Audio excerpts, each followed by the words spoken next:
दोस्तों, द्रौपदी भारत की वह प्रथम महिला है जिसके 5 पति थे, या वह 5 पुरुषों के साथ रमण करती थी।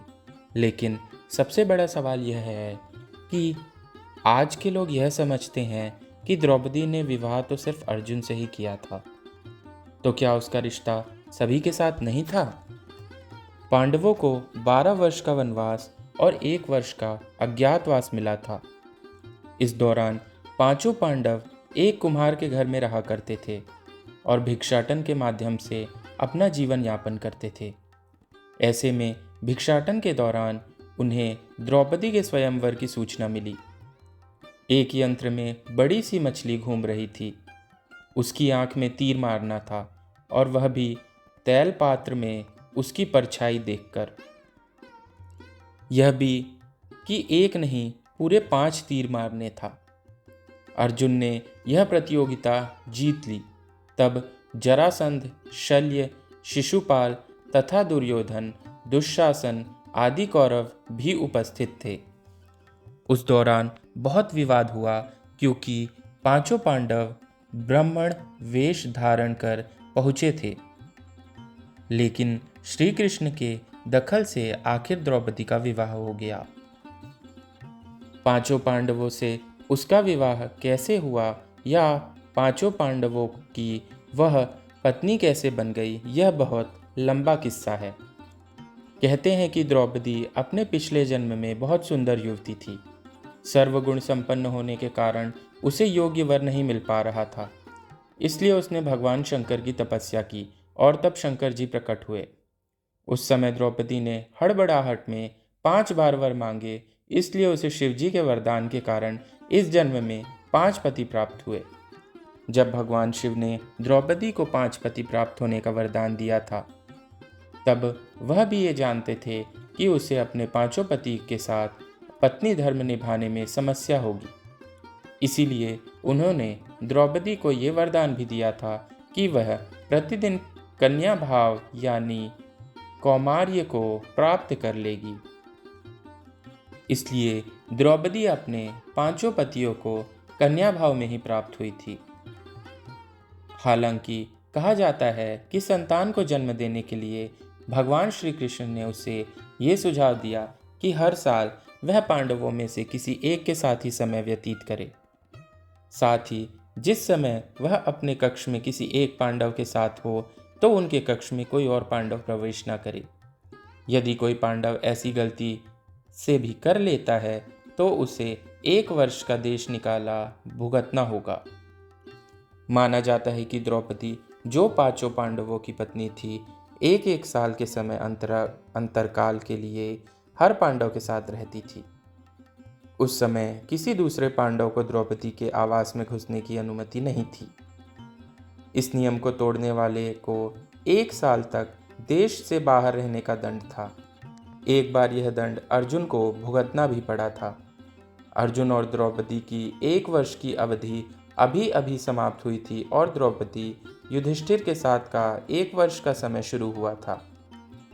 अर्जुन भूलवश द्रौपदी के आवास पर ही अपना तीर धनुष भूल आए, पर किसी दुष्ट से ब्राह्मण के पशुओं की रक्षा के लिए उन्हें उसी समय इसकी जरूरत पड़ी।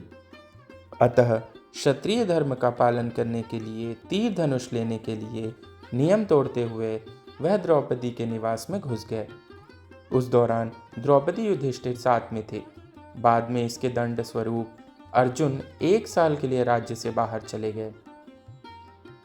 इसी 1 साल के वनवास के दौरान अर्जुन की मुलाकात उलूपी से हुई, और वह अर्जुन पर मोहित हो गई। ऐसे में वह उन्हें खींचकर अपने नागलोक में ले गई, और उसके अनुरोध करने पर अर्जुन को उससे विवाह करना पड़ा। कहते हैं कि दोनों 1 वर्ष तक साथ रहे। अर्जुन और नागकन्या उलूपी के मिलन से अर्जुन को एक वीरवार पुत्र मिला, जिसका नाम इरावान रखा गया। द्रौपदी ने 1 वर्ष के अंतराल से 5 पांडवों के एक पुत्र को जन्म दिया था। लेकिन दुर्भाग्य कि इन 5 पुत्रों को अश्वत्थामा ने मार दिया था। एक दिन की बात है, पांडव और ब्राह्मण लोग आश्रम में बैठे थे। उसी समय द्रौपदी और सत्यभामा भी आपस में मिलकर एक जगह बैठी थी। दोनों ही आपस में बातें करने लगी। सत्यभामा ने द्रौपदी से पूछा, बहन, तुम्हारे पति पांडवजन तुमसे हमेशा प्रसन्न रहते हैं। मैं देखती हूँ कि वे लोग सदा तुम्हारे वश में रहते हैं। तुम मुझे भी ऐसा कुछ बताओ कि मेरे श्याम सुंदर भी मेरे वश में रहें। तब द्रौपदी बोली, सत्यभामा, ये तुम मुझसे कैसी दुराचारिणी स्त्रियों के बारे में पूछ रही हो? जब पति को यह मालूम हो तो वह अपनी पत्नी के वश में नहीं हो सकता। तब सत्यभामा ने कहा, तो आप बताएं कि आप पांडवों के साथ कैसा आचरण करती हैं? उचित प्रश्न जानकर तब द्रौपदी बोली, सुनो, मैं अहंकार और काम क्रोध को छोड़कर बड़ी सावधानी से सब पांडव की स्त्रियों सहित सेवा करती हूँ।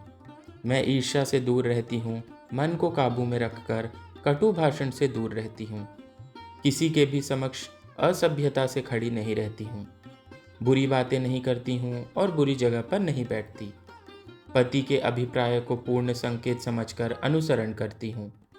देवता, मनुष्य, सजा धजा या रूपवान कैसा ही पुरुष हो, मेरा मन पांडवों के सिवाय कहीं नहीं जाता।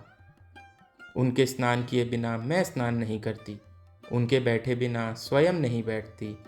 जब जब मेरे पति घर में आते हैं मैं घर साफ रखती हूँ, समय पर भोजन कराती हूँ, सदा सावधान रहती हूँ। घर में गुप्त रूप से अनाज हमेशा रखती हूँ। मैं दरवाजे के बाहर जाकर खड़ी नहीं होती हूँ। पति देव के बिना अकेले रहना मुझे पसंद नहीं।